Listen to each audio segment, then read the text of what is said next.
Salut les gens, j'espère que vous allez bien, j'espère que vous avez passé une bonne semaine et que tout va pour le mieux de votre côté. En tout cas, moi je suis hyper contente de vous retrouver, j'espère que nous allons passer un bon petit moment ensemble. Si c'est la première fois que tu passes par ici, je te souhaite la bienvenue parmi nous. Moi c'est Loussa, j'espère de tout cœur que tu trouveras tes marques sur ma chaîne. Juste avant de rentrer dans le vif du sujet de la vidéo d'aujourd'hui, on va s'ambiancer.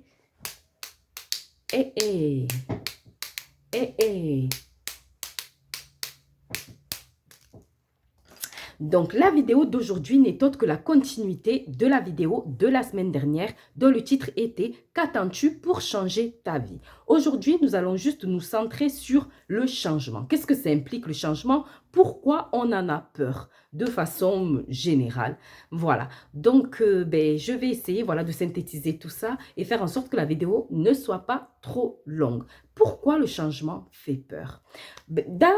Dans la vie de tous les jours, nous avons toutes des petites routines. On a instauré des routines qui viennent rythmer nos journées, qui viennent, faire office de repères, justement, et qui permettent de nous sécuriser. Et ça dure depuis des années, parce que petit même, nous avons eu des routines, et c'est quelque chose qui nous sécurise. Et justement, lors d'une précédente vidéo, j'ai fait allusion à la pyramide de Maslow, donc la pyramide qui reprend les besoins fondamentaux de l'être humain. Et on voit bien que être dans un environnement qu'évoluer dans un environnement sécure, donc sécurité avec des routines, fait partie des besoins importants de l'être. Et du coup, quand on vient apporter un changement, ça vient forcément impacter sur ces petites routines-là qui nous sécurisent. Et du coup, c'est pour ça que, dans un premier temps, le changement peut faire peur.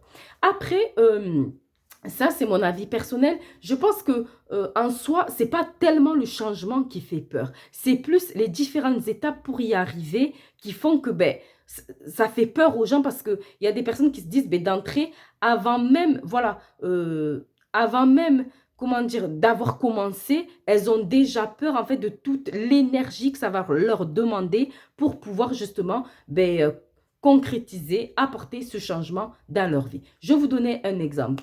Par exemple, aujourd'hui, si on vient vous voir, on vous dit, demain vous êtes millionnaire, est-ce que demain vous voulez être millionnaire? Tout le monde va dire oui. Moi, la première, oui, je vais être millionnaire.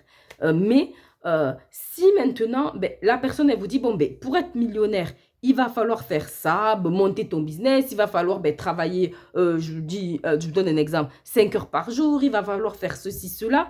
De suite, vous allez réfléchir et dire, non, mais moi, c'est même pas la peine, quoi. Pourquoi? Parce que toutes ces étapes-là, ça va venir bousculer vos habitudes. Ça va venir bousculer vos habitudes et avant même d'avoir commencé, vous allez vous en sentir incapable parce que ça va vous demander, vous coûter beaucoup trop d'énergie. Donc, ce n'est pas le changement en soi parce que changer de situation, si il n'y avait pas besoin justement de produire quelque chose et de donner de sa personne, tout le monde le ferait aussi facilement. Ce qui fait qu'aujourd'hui, les personnes ont du mal à apporter des changements dans leur vie, même si elles sentent bien que dans certains domaines de leur vie, ça ne va pas et qu'il faut faire quelque chose. Ce qui fait qu'elles ne le font pas, justement, c'est parce que ça va leur demander, ça va leur coûter beaucoup trop d'énergie, ça va leur demander de donner de leur personne, ça va leur demander un investissement important, ça va leur demander un sacrifice. Et du coup, elles ne vont pas effectuer ce changement-là.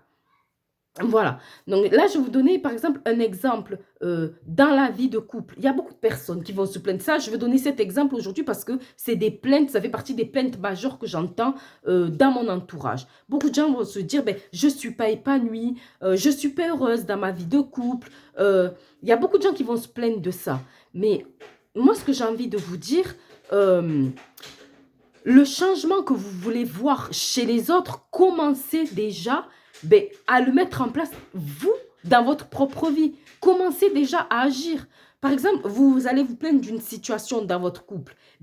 Vous allez dire, je ne sais pas, je vais donner un exemple. Oui, par exemple, tu n'es pas suffisamment tendre, tu n'es pas suffisamment romantique. Toi, déjà, qu'est-ce que tu fais justement pour venir apporter du romantisme au sein de votre couple? Il y a beaucoup de personnes qui vont se plaindre de leurs compagnons, de leurs compagnes, des personnes qui vont se plaindre des gens de leur entourage.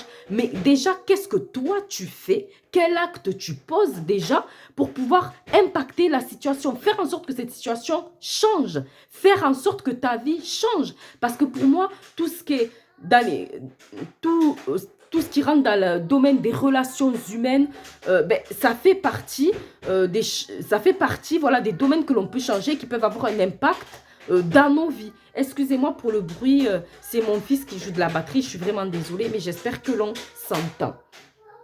Donc voilà.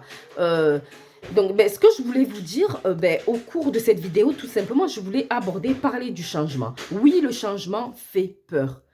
Enfin, le changement fait peur. Oui, j'ai envie de vous dire, oui, le changement fait peur lorsque ça implique de se donner, lorsque ça implique comment dire, de faire un travail sur soi. Oui, le changement fait peur. Mais en soi, lorsque vous voyez la finalité, parce que si vous voulez parvenir à avoir une vie épanouie, une vie heureuse, il va falloir poser des actes. Et poser des actes, ça veut dire faire un travail sur soi, ça veut dire donner de sa personne pour pouvoir y parvenir. Donc voilà, j'espère que ma vidéo vous aura plu. J'espère qu'elle vous aura apporté quelque chose. N'hésitez pas s'il vous plaît à liker. N'hésitez pas à la partager. N'hésitez pas à laisser des commentaires. Voilà, même des commentaires un peu négatifs. Me dire ce que vous avez pensé, ce que vous avez peut-être pas aimé. Et voilà, ça sera une bonne chose, voilà, pour qu'on puisse échanger également.